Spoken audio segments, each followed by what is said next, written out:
Joining us now, Kentucky Congressman and Chairman of the House Oversight Committee, James Comer. Congressman, it's a pleasure. Good to see you.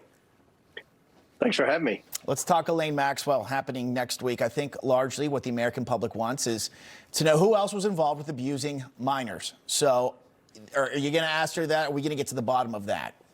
We have pages and pages and pages of questions to ask Ghislaine Maxwell. We've met with many of the victims and the survivors of the Epstein saga, and they've all pointed the finger at Maxwell. Obviously, she deserves due process, but at the end of the day, she's already been convicted for crimes related to the Epstein crime. So we're going to ask her questions. Again, this is a serious bipartisan investigation.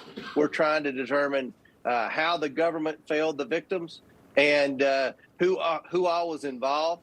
And try to, at the end of the day, not only get the truth to the American people, but get justice for the survivors of Epstein. Congressman, considering, as you pointed out, that Ghislaine Maxwell has already been convicted, what would behoove her to say anything? Well, she has a right to plead the fifth, like most of the people in the Biden influence peddling investigation.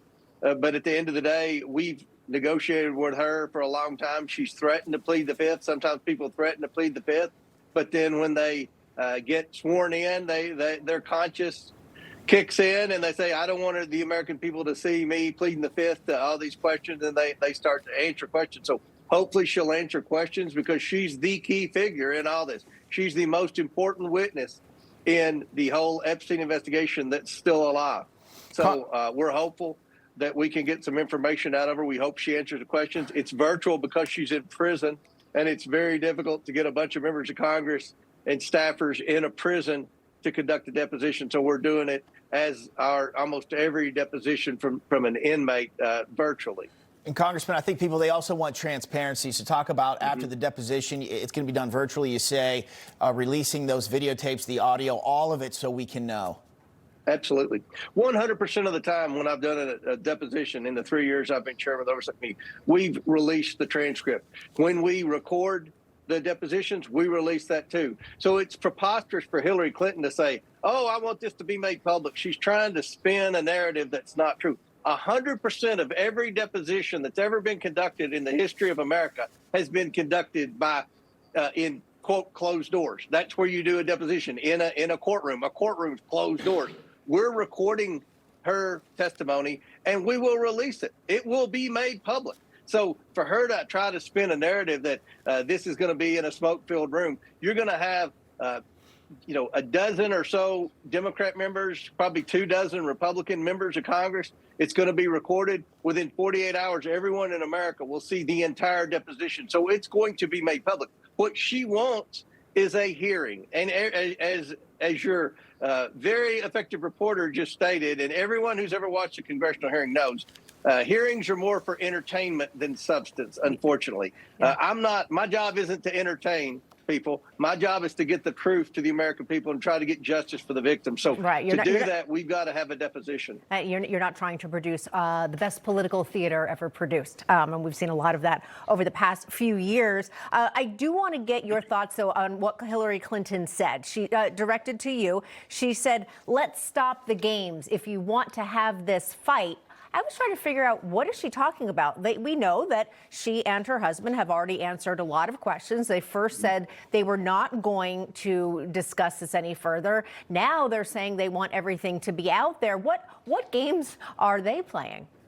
Well, this is typical Clintons, and I've studied Clintons. I grew up in the 90s when Clinton was president and read a lot of books about Clinton. I always watched Clinton, watched his interviews, and he, sometimes they blow with the wind here. And where they miscalculated this whole subpoena was they thought the Democrats would stick with them and they could peel off a couple of Republicans, maybe a Massey and maybe a Don Bacon or something like that. That's all they would need to defeat the contempt vote. Where in their arrogance, they never dreamed that a majority of Democrats on the House Oversight Committee would vote to hold them in contempt in a committee markup. And that was after Hakeem Jeffries and Nancy Pelosi met with the Democrat members before the markup and told them not to vote to hold the Clintons in contempt. So the Clintons misread the room. They're misreading public opinion. Public opinion is that they are supposed to answer questions. This was a bipartisan subpoena voted on by Democrats and Republicans. This isn't just a subpoena I issued. This was voted on by the committee, majority vote, bipartisan vote. So she can answer questions and she can participate in a deposition like every deposition in the world's ever been conducted. They agreed to the terms. Now she's the one that moves the goalpost. So they're trying to create a false narrative that somehow makes the Clintons appear to be the victims in all this. And they're not the victims. The victims are the young girls that were unfortunately involved with Jeffrey Epstein, not the Clintons. Absolutely. Congressman, we got 10 seconds here. I watched some of your other interviews with media outlets. Possible this deposition with Hillary Clinton may be broadcast live. Is that even possible? We're trying to see what the options are. It's always been recorded. That's what they agreed to. If we tinker with what they agreed to, are they going to say we moved the goalpost again? And the New York Times say, oh, Comer, keep changing the rules. The rules are they sit for a deposition. We record it. We get the transcript. After their lawyers approve the transcript, then we make it public. That's what the rules are. That's what I intend on doing. Everyone in America will have access to this deposition. So for all practical purposes, this will be a public deposition, just exactly what Clinton's saying. She's trying to muddy the waters. And, the best thing she can do is just show up for the deposition like she agreed to and answer the questions. Yep, tell the truth. All right, that is set for February 26th. Chairman James Comer, we appreciate your joining us on American Agenda. Thank you. Thank you.